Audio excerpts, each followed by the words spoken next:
The greatest of all time ಅಂದ್ರೆ ಗೋಟ್ movie today review. ಇದು title actor ಗೊತ್ತಾ? All time greatest actor ತಲಪತಿ Vijay ಅವರೇ. 3 ಗಂಟೆ ಸನಿ ಮೂವಿ ಅದ. ಮಾರ್ನಿಂಗೆ ಮೂವಿ ನೋಡ್ಲಿಕ್ಕೆ ಹೋಗಿದ್ದೇನೆ. ಹೈಲಿ ಎಕ್ಸ್ಪೆಕ್ಟೇಷನ್ ಸ್ವಲ್ಪ ಇಟ್ಕೊಂಡಿದ್ದೆ, ಯಾಕಂದ್ರೆ ಟೈಲರ್ ನೋಡಿದ್ಮೇಲೆ ಸ್ವಲ್ಪ ಡೌಟ್ ಬಂತು ನನಗೂ, ಇದು ಮೂವಿ ಸ್ಟೋರಿ ಹಿಂಗಿದ್ದಿರ್ಬೇಕಪ್ಪ ಅಂತ ನಾನು ಅನ್ಕೊಂಡಿದ್ದೆ. ಅವಾಗ ಗೆಸ್ ಮಾಡಿದ್ದೇನೆ, ಅವಾಗೆ ಟೈಲರ್ ಬಗ್ಗೆ ಡಿಸ್ಕಸ್ನ ಮಾಡಿದ್ದೇನೆ. ಅದನ್ನು ಸ್ವಲ್ಪ ಜಾಸ್ತಿ ಎಕ್ಸ್ಪೆಕ್ಟೇಷನ್ ಇಟ್ಕೊಂಡು ಹೋಗಿದ್ದೇನೆ. ಯಾಕಂದ್ರೆ ಲಾಸ್ಟ್ ಲಿಯೋ ಮೂವಿ ಒಂದು ಮಾಸ್ ಆ್ಯಕ್ಷನ್ ಮೂವಿ ನೋಡಿದ್ಮೇಲೆ ಈ ಮೂವಿ ಹೆಂಗಿರ್ಬೇಕು ಅಂತ ಒಂದು ಪಾಯಿಂಟ್ ಅದೇ ನನಗೆ ಅನಿಸಿತು.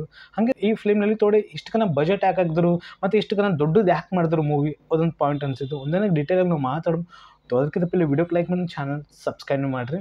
3 ಗಂಟೆ ಸನಿ ಮೂವಿ ಅದ, ಓಕೆನಾ? ಫಸ್ಟ್ ಆಫ್ ಸರಿಗದ ಕಾಮಿಡಿ ಆಗಲಿ ಮತ್ತು ತಲಪತಿ ವಿಜಯ್ ಆ್ಯಕ್ಟಿಂಗ್ ಆಗಲಿ, ಅವ್ರ ಫ್ಯಾಮಿಲಿ ಸಂಗಟ ಇರೋದಾಗಲಿ, ಜರ್ನಿ ಆಗಲಿ ಸರಿಯಾಗಿ ನಮಗೆ ಅನಿಸದ. ಬಟ್ ಸ್ಕ್ವಾಡ್ನಾಗ ಹೋದ್ಮೇಲೆ ಮತ್ತು ಅಲ್ಲಿ ದೊಡ್ಡ ಪ್ರಾಬ್ಲಮ್ ಆಗ್ತದೆ ಇವ್ರು ಕೊಡೋದು, ಮತ್ತು ಒಂದು ಮಿಷನ್ ಸಕ್ಸಸ್ಫುಲ್ ಮಾಡ್ತಾರೆ, ಅಲ್ಲಿ ಒಬ್ಬ ವಿಲನ್ ಸತ್ತೋತಾನೆ.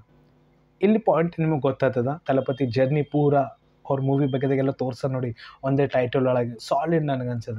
ನಾವು ಮಾತಾಡ್ಬೇಕಂದ್ರು ಅದು IPL Chennai super king IPL ಬಗ್ಗೆ ಮ್ಯಾಚ್ ಬಗ್ಗೆ ತೋರಿಸಲ್ಲ, ಗ್ರೌಂಡ್ ಬಗ್ಗೆದಾಗಲಿ ಅದು ಯಾಕೆ ತೋರಿಸ್ತರು ಅಂತ ಅರ್ಥ ಆಗಲಿಲ್ಲ ನನಗೂ. ತೋರಿಸಿದ ಮೇಲೆ ಚಲೋ ಆಗಿನ ತೋರಿಸ್ಬೇಕಿತ್ತಲ್ಲ. ಒಂದು ಇಂಪಾರ್ಟೆಂಟ್ ಕ್ಯಾರೆಕ್ಟರ್ ಅಲ್ಲೇನೇ ಇಡಬೇಕಿತ್ತು. ಓಕೆ, ಧೋನಿ ಒಂದು ಶಾರ್ಟ್ ಹೊಡಿತಾನೆ, 6 ಹೊಡಿತಾನೆ, ತಲಪತಿ ವಿಜಯಲ್ಲಿ ನೋಡ್ತಾರೋ ಅದು ಶಾರ್ಟ್ ಸರಿಯಾಗಿ ನನಗೆ ಅನ್ಸದ. ಸೆಕೆಂಡ್ ಪಾಯಿಂಟ್ನಲ್ಲಿ ನಾವು ಮಾತಾಡ್ಬೇಕಂತ ತಲಪತಿ ವಿಜಯ್ 3 ಕ್ಯಾರೆಕ್ಟರ್ ಬಗ್ಗೆದಿಗೆ DIG ಟೆಕ್ನಾಲಜಿ ಏನು ಯೂಸ್ ಮಾಡಿರಲ್ಲ, ಹೆಂಗ್ ಲುಕ್ ಬಗ್ಗೆ ನಾವು ಮಾತಾಡ್ಬೇಕಂತ ತಲಪತಿ ವಿಜಯ್ 18-20 ವಯಸ್ಸಿನಾಗ ಹುಡುಕ್ ಕಾಣ್ತಾನಲ್ಲಿ, ಅದು ಶಾರ್ಟ್ ಸರಿಯಾಗದ. ತಲಪತಿ ವಿಜಯ್ ಹೆಂಗ್ ಲುಕ್ನಾಗ ಹೆಂಗಿದ್ರು 90s 80s ಟೈಮ್ದಾಗ ಅದೇ ಶಾರ್ಟ್ ಅಲ್ಲಿ ಅದೇ ಲುಕ್ ಅಲ್ಲಿ ಇಲ್ಲಿ ಸರಿಯಾಗಿ ನಮಗೆ ಅನ್ಸದ. ಬಟ್ ಡೈಲಾಗ್ ಡೆಲಿವರಿ ಆಗಲಿ ಅಂದ್ರೆ ಮಾತಾಡೋದು ಬರೋಬ್ಬರ ದನಿಯಾಗಿ ಪರ್ಫಾರ್ಮೆನ್ಸ್ ನಮಗೆ ಸರಿಯಾಗಿ ಕಾಣಬೇಕು, ಅಲ್ಲಿ ಸರಿಯಾಗಿ ನನಗೆ ಅನಿಸಲಿಲ್ಲ. ಅವನ ಕಣ್ಣು ಒಂದು ಬೇರೆ ಟೆಕ್ನಾಲಜಿ ಪ್ರಕಾರ ಅದು ತೋರಿಸ್ಯಾರ, ಅದು ಪಾಯಿಂಟ್ ಬಿಲ್ಕುಲ್ ಡಿಸಪಾಯಿಂಟ್ ಮಾಡ್ತೀನಿ ನನಗೆ.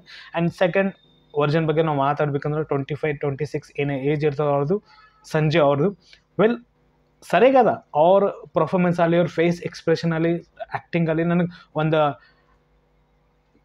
ಡೆವಿಲ್ ಅಪ್ಲೈ ಆ್ಯಕ್ಟಿಂಗ್ ನನಗೆ ಅನ್ಸದ, ಸಾಲಿಡ್ ನನಗೆ ಅನ್ಸದ. ಬಟ್ ಎದು ಸೆಲೆಕ್ಟ್ ಜಗಳ ಆಗ್ತದೆ ಇಬ್ಬರು ನಡ್ಬಾರ್ಕು ತಂದೆ ಮಗ. ಇದು ಫಿಲ್ಮ್ ನೋಡಿದ್ಮೇಲೆ ನಿಮ್ಗೆ ಗೊತ್ತಾಗ, ಯಾಕಂದ್ರೆ ಆಲ್ರೆಡಿ ಟೈಲರ್ ಒಳಗಂತ ಈಗ ಹೇಳಿಬಿಟ್ಟಾರ, ಯು ಕ್ಯಾನ್ ಸ್ಟಾಪ್ ಮೀ ಅಂತ ತಲಪತಿ ವಿಜಯ್ ಹೇಳ್ತಾ ನೋಡ್ರಿ. ಅದು ಆದ ಸೀನ್ ಅದು ನೋಡೋ ಮಟ್ಟಿಗೆ ಸರಿಯಾಗಿ ನಮಗೆ ಅನ್ಸದ. ಬಟ್ ಏನು ಎಕ್ಸ್ಪೆಕ್ಟೇಷನ್ ನಾವು ಎಲ್ಲಿಯೂ ಮೂವಿಗೆ ಎಷ್ಟು ಕನ ಕ್ರೇಜಿ ಆಕಿತ್ತು ಗೊತ್ತದ. ಒಂದು ಯಂಗ್ ಡಾಕ್ಟರ್ ಇದ್ದರು ಲೋಕೇಶ್ ಕನಕರಾಜ್ ಅವರು, ತಲಪತಿ ವಿಜಯ್ಗೆ ಹೆಂಗೆ ತೋರಿಸ್ಬೇಕಿತ್ತಲ್ಲ ಸಾಲಿಡ್ ತೋರಿಸ್ಯಾರ. ಅದು ಗನ್ ನೋಡೋ ಶಾರ್ಟ್ ಆಗಲಿ, ಲುಕ್ ವಾಯ್ಸ್ನೂ ಆಗಲಿ, ಅದು ಮಾಸ್ ಎಂಟ್ರಿನೂ ಆಗಲಿ ಸಾಲಿಡ್ ಮಜಾ ಬಂದಿತ್ತು. ಇಲ್ಲಿ ಸ್ವಲ್ಪ ಡಿಸಪಾಯಿಂಟ್ ಮಾಡಿದೆ, ಯಾಕಂದ್ರೆ ತಲಪತಿ ವಿಜಯ್ಗೆ 2 ಮೂವಿ ಪ್ರಾಜೆಕ್ಟ್ ಕಂಪ್ಲೀಟ್ ಮಾಡವ. ಇವಾಗ ತಲಪತಿ ವಿಜಯ್ ಪಾಲಿಟಿಕ್ಸ್ ಒಳಗೆ ಏನು ಮಾಡ್ಲತ್ತಾರ ಅಂದ್ರೆ ಮುಂದೆ ಮೂವಿ ಮಾಡ್ತಾರ ಏನು ಮಾಡಲ್ಲ ಮುಂದೆ ನಮ್ಗೆ ಗೊತ್ತಾಗ್ತದೆ. ಬಟ್ ಸ್ವಲ್ಪ ಎಕ್ಸ್ಪೆಕ್ಟೇಷನ್ ಹೈಲಿ ಇಟ್ಕೊಂಡಿದ್ದೇನೆ. ಟೈಲರ್ ನೋಡಿದ್ಮೇಲೆ ನನಗೆ ಡೌಟ್ ಬಂತು, ಬಟ್ ಅಂದ್ರೂ ಸ್ವಲ್ಪ ಹೋಪ್ ಇಟ್ಕೊಂಡು ಮೂವಿ ನೋಡ್ಲಿಕ್ಕೆ ಹೋಗಿದ್ದೇನೆ. ಯಾಕಂದ್ರೆ ತಲಪತಿ ವಿಜಯ್ ಅವ್ರು ಲಾಸ್ಟ್ ಮೂವಿಗಳು ಬರ್ಲತ್ತವ ಈಗ. ಸೊ ಅದೇ ಪಾಯಿಂಟ್ ನನಗೆ ಅನ್ಸುತ್ತೆ ಮೂವಿ ನೋಡೋ ಮಟ್ಟಿಗೆ. ವೆಲ್ ಆ್ಯಕ್ಟಿಂಗ್ ಪರ್ಫಾರ್ಮೆನ್ಸ್ ಬಗ್ಗೆ ನಾವು ಮಾತಾಡ್ಬೇಕಂದ್ರೆ ಪ್ರಭುದೇವ ಆ್ಯಕ್ಟಿಂಗ್ ಯಾಕು, ಮತ್ತು ಇಲ್ಲಿ 2 ಕ್ಯಾರೆಕ್ಟರ್ ಇಂಟ್ರೊಡ್ಯೂಸ್ ಕೊಟ್ಟರೆ ಇಲ್ಲಿ ಗ್ರೌಂಡ್ನಲ್ಲಿ ಅವ್ರಿಗೆ ಯಾಕೆ ಕೊಟ್ಟರು. ಒಂದು ಮಾಸ್ ಗಾನ ಅದ, ಅದು ಸೆಂಟಿಮೆಂಟ್ ಪ್ಲೇಸ್ನಲ್ಲಿ ಮಾಸ್ ಗಾನ ಇಟ್ಟಾರ. ಒಂದು ಕಿಡ್ನಾಪ್ ಆಗೋ ಜಾಗದಲ್ಲಿ ಕಿಡ್ನಾಪ್ ಆಗ್ತದೆ, ಇಮೋಷ್ನಲ್ ನಡೀತದಲ್ಲಿ, ಇಮೋಷ್ನಲ್ ಫೀಲಿಂಗ್ ನಡೀತದಲ್ಲಿ ಅಲ್ಲಿ ಮಾಸ್ ಗಾನ ಇಟ್ಟಾರ. ಮತ್ತು ಎಲ್ಲಿ ಮಾಸ್ ಗಾನ ಇಡಬೇಕು ಅಲ್ಲಿ ಮಾಸ್ ಗಾನ ಇಟ್ಟಿಲ್ಲ. ವೆಲ್ ಒಂದು ಮಾಸ್ ಗಾನ ಅದ, ಸರಿಯಾಗಿ ನನಗೆ ಅನ್ಸದ. ಹಾಗೆ ತಲಪತಿ ವಿಜಯ್ ಆ್ಯಕ್ಟಿಂಗಲ್ಲಿ ಡ್ಯಾನ್ಸಲ್ಲಿ ಇಲ್ಲಿ ಸರಿಯಾಗದ, ಇಲ್ಲಂತಿಲ್ಲ. ಬಟ್ ಬೇರೆ ಬೇರೆ ಆ್ಯಕ್ಟರ್ಗಳಿಗೆ ನಾವು ಮಾತಾಡ್ಬೇಕಂದ್ರೆ ಯೋಗಿ ಬಾಬು ಇಟ್ಟಿರಿ ನೀವು, ಅದು ಕಾಮಿಡಿ ಜನ್ರೇಟ್ ನನಗೆ ಅನಿಸಿಲ್ಲ. ಫ್ಯಾಮ್ಲಿ ಕೂಡ ಹೆಂಗೆ ರೆಸ್ಪಾನ್ಸಿಬಲ್ ಅದ, ಮತ್ತು ಫ್ಯಾಮ್ಲಿ ಕೂಡ ಎಷ್ಟು ಹ್ಯಾಪಿ ಇದಾಗಾನ ಅದೆಲ್ಲ ಚಲೋ ಅಂದ್ರೆ ನಮ್ಗೆ ಪಾಯಿಂಟ್ ಅನಿಸ್ತದ. ಮತ್ತು ಇಲ್ಲಿ ಅವ್ನು ಡ್ರಿಂಕ್ ಮಾಡೋದಲ್ಲಿ ಮತ್ತು ಎಲ್ಲ ಸುಳ್ಳು ಹೇಳೋದಲ್ಲಿ ಸ್ಟೋರಿ ಎಲ್ಲ ಸರಿಯಾಗಿ ಅನಿಸ್ತದ. ಥೋಡೆ ಪ್ಲೇಸ್ನಲ್ಲಿ ನಗುನು ಬರ್ತದೆ, ಥೋಡೆ ಪ್ಲೇಸ್ನಲ್ಲಿ ಇಮೋಷ್ನಲ್ನು ಕನೆಕ್ಟ್ ನಿಮಗೆ ಮಾಡ್ತದ. ಅವ್ನ ಮಗ ಮತ್ತೆ ಸಿಕ್ಕಿದ್ಮೇಲೆ, ಅವ್ನ ಮಗ ಮತ್ತೆ ವಾಪಸ್ ಸಿಕ್ಕಿದ್ಮೇಲೆ ಅದು ಕ್ರಿಯೇಟ್ ಮಾಡ್ಯಾರ, ಇಲ್ಲಂತಿಲ್ಲ. ಬಟ್ ಎಕ್ಸ್ಪೆಕ್ಟೇಷನ್ ನಾವೇನು ಇಟ್ಕೋತೀವಿ. ಸ್ಕ್ರೀನ್ ಪ್ಲೇ ಎಂಗೇಜಿಂಗ್ ಇರಬೇಕು, ನೋಡೋಂಥ ಥ್ರಿಲ್ ಇರಬೇಕು, ಮಜಾ ಬರಬೇಕು, ಬಾರ್ ರಿಪೀಟ್ ನೋಡ್ಬೇಕು, ನಮಗೆ ಆ ಥರ ಮಜಾ ಬರಬೇಕು ನೋಡೋ ಮಟ್ಟಿಗೆ. ಸ್ವಲ್ಪ ಇದು ಮೂವಿ ನನಗೆ ಇಲ್ಲೇ ಡಿಸಪಾಯಿಂಟ್ ಮಾಡಿಟ್ಟದ. ಸ್ಕ್ರೀನ್ ಪ್ಲೇ ಎಂಗೇಜಿಂಗ್ ಇರಲ್ಲ.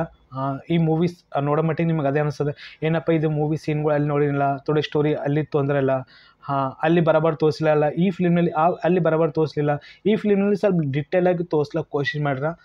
ಅವಾಗ ಏನಾಗಿತ್ತು, ಹೆಂಗಾಗಿತ್ತು, ಅದು ಹೆಂಗಾಗಿತ್ತು, ಇದು ಹೆಂಗಾಗಿತ್ತು ಅಂತ ಈ ಫಿಲ್ಮ್ನಲ್ಲಿ ಚಲೋ ಅಂತ ಪಾಯಿಂಟ್ ತೋರಿಸ್ಯಾರ, ಇಲ್ಲಂತಿಲ್ಲ. ಫಿಲ್ಮ್ ಡಿಸಪಾಯಿಂಟ್ ಮಾಡಲ್ಲ.